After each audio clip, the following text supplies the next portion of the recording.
almost having a go. Oh, and there's been an accident. Gugelmin and Carpentier, I think it is, yes. Mauricio Gugelmin, Patrick Carpentier down at turn number 3, and those two will probably bring out another full course caution. That was the battle for 11th place as they went down into that turn there, and you see there Mauricio Gugelmin extracting himself from the Hollywood Packwest car. Boy, this has been a disappointing season from Mauricio Gugelmin. Testing went well over the winter. He really thought he was going to have a good year again, get back up to speed with that team, but it just hasn't come together, and he's getting oh so frustrated with the way things are going.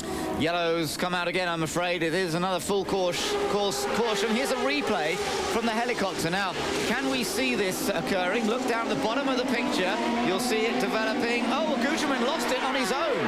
Gugelmin lost it, and oh, and he rolled over. Gugelmin rolled over. Had no idea about that, of course, but Gugelmin lost it on his own there and collected Carpentier. Look at this. Flicked up onto the top of Carpentier's car, rolls over and into the tyre barrier on the outside. Not a dramatic roll in the terms of high speed, because they scrubbed an awful lot of speed off by that point, but still not a very nice situation for the experienced Brazilian, who I don't know quite what happened to initiate that. Just looked as though he lost control on cold brakes and cold tyres. It's another yellow here in Detroit.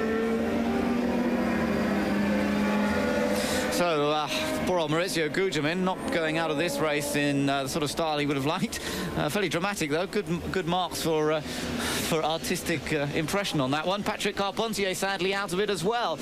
And when is Patrick going to get a good result? He always seems to be on the verge of it, and it never quite appears to come. We're going to take another look at this, Jeremy, from the overhead shot. Yeah, it's difficult to see, of course. He's already spinning as he comes into the frame here. Look at the bottom part of the screen. There is Herta trying to get past somebody there, and there is Gugelmin sliding sideways, and Cristiano D'Amato to the outside also. He had his brakes locked up as well, and I wonder whether there was some contact with Cristiano D'Amato and Mauricio Gugelmin. Certainly as they came past here through 1 and 2, D'Amato was right behind Mauricio Gugelmin, who in turn was behind Patrick Carpentier. So tough to say, but there could have been some contact between D'Amato and Gugelmin to precipitate that spin. Tough to say.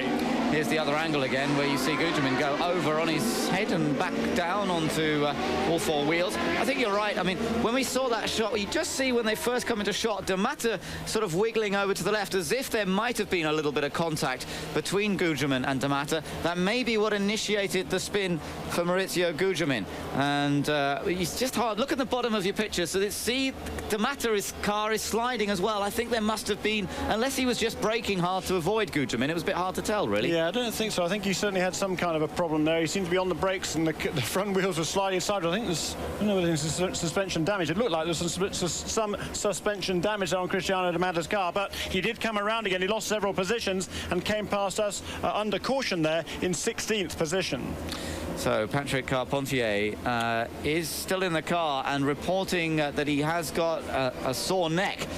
So there are some concerns there. Obviously, it was Gugelmin's car that was on top of Carpentier's car, and the safety crew obviously taking every precaution.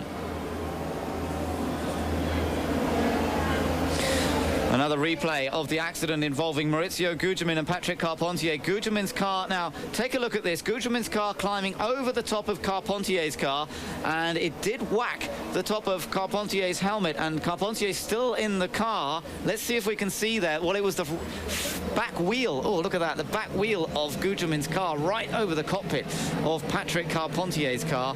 And there are indications that Patrick Carpentier has got some pain in his neck. We don't know any more than that, I'm afraid, at the moment, but the safety crew doing a fine job down there as ever, and they will take every precaution. Any sign of any pain to the neck area, of course, is always treated extremely carefully, and they will put all of the braces on, even if Patrick seems to be okay. If there's any danger of any damage to his neck, they will be extremely cautious, and that's what they're doing now. But nasty accident, of course. Patrick had nothing to do with it. All he knew all of a sudden was Gugelmin's car